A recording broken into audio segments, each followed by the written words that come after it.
I applied for a snapshot study to attend a succession facilitation course, having become concerned by the number of farming families I am coming across in both mental and financial difficulty due to a lack of willingness to address the elephant in the room that is succession planning. In the East Midlands, the Farming Community Network told me it was in the top 3 reasons why people ring their mental helpline. Whilst the latest survey from the NFU Mutual shows that 48% of farmers have a succession plan in place, that figure has remained static for the last 3 years. When speaking to farmers like Joe, quoted here, it became clear that 48% is not good enough for the health of British agriculture. The farming press has covered several succession cases which have gone to court in the last few years where the verbal understanding between generations has not been reflected in the will, and people's livelihoods and homes have been contested, split up or sold off as a result. Clearly lengthy court cases are not good for anyone's health, never mind the productivity of the business. Farming is fairly unique in the sense that the place of business is also often home to multiple generations and branches of the family that are dependent on that business, meaning there are strong emotional and psychological attachments to the place as well as the business itself. Given UK agriculture's long history, why is this then still such a difficult issue to resolve? It is evident to me through speaking to many farming families and the facilitation course I attended as part of this snapshot study that generational differences play an enormous part. Understanding how the current owner was brought into the business by their predecessors is often demonstrative of their attitude towards how the next generation should be allowed in. However, societal evolution means that those next generations are coming through school, college, and sometimes university with a very different lens on right and wrong, duty, expectations, and more.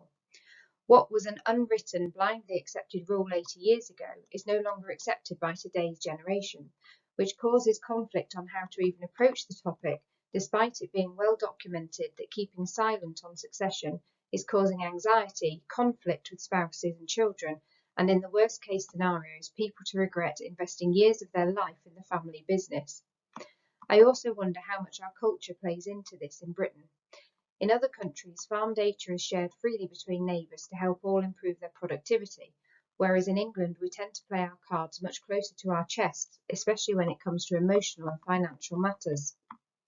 Whilst it is important to remember that there are 3 key strands to succession facilitation, neither the finance nor legal aspects will be reached if the family members cannot agree to a course of action to task those other professionals with. This is where the role of the facilitator comes in, and hence the course I attended with the snapshot study. As Andy Guy, a fellow participant in this course, notes below, a facilitator wears multiple hats. They must be neutral, which is where facilitators differ from solicitors who offer mediation. One party tends to contract a solicitor, therefore their focus for a positive outcome will naturally be in favour of their client.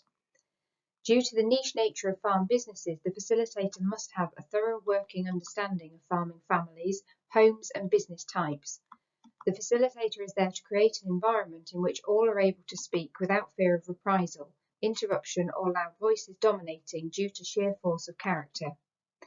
The aim is to create a plan which all attendees, whether they be on or off farm relatives who are financially or geographically affected by the farm business, formally agree with actions for other professionals such as solicitors, land agents and accountants assigned to appropriate family individuals who then have responsibility for executing them to the family's agreed direction.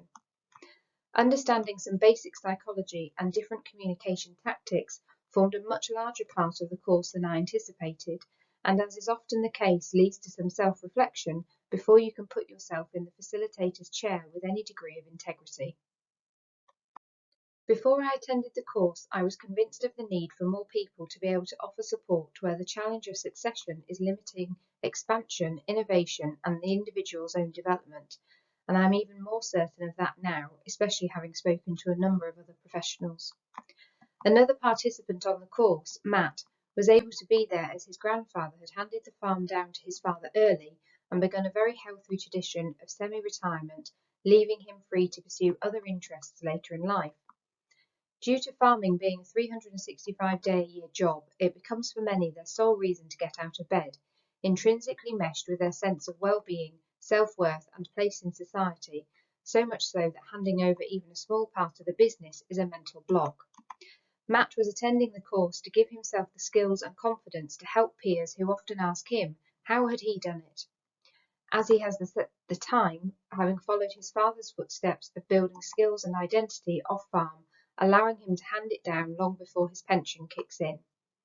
This is the sort of model I aspire to encourage with those I do facilitation work with going forwards, which is all thanks to the Snapshot Study Grant from the Farmers Club Charitable Trust. To keep the bucolic scenes we enjoy in the UK through farming, we need to keep people within those farming businesses and look after those wanting to follow in their footsteps. Thank you.